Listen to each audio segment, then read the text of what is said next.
বনলতা সেন, জীবনানন্দ দাশ।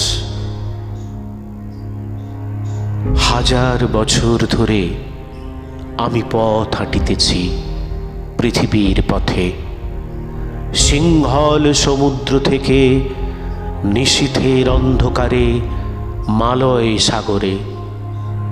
অনেক ঘুরেছি আমি বিম্বিসার অশোকের ধূসর জগতে, সেখানে ছিলাম আমি আরো দূর অন্ধকারে বিদর্ভ নগরে।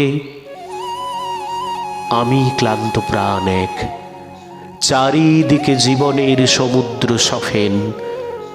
আমারে দুদণ্ড শান্তি দিয়েছিল নাটোরের বনলতা সেন। চুল তার কবিকার অন্ধকার বিদিশার নিশা, মুখ তার শ্রাবস্তির কারুকার্য। অতি দূর সমুদ্রের পর হাল ভেঙে যে নাবিক হারায়েছে দিশা, সবুজ ঘাসের দেশ যখন সে চোখে দেখে দারুচিনি দ্বীপের ভেতর, তেমনি দেখেছি তারে অন্ধকারে। বলেছে সে, এতদিন কোথায় ছিলেন? পাখির নীড়ের মতো চোখ তুলে নাটোরের বনলতা সেন।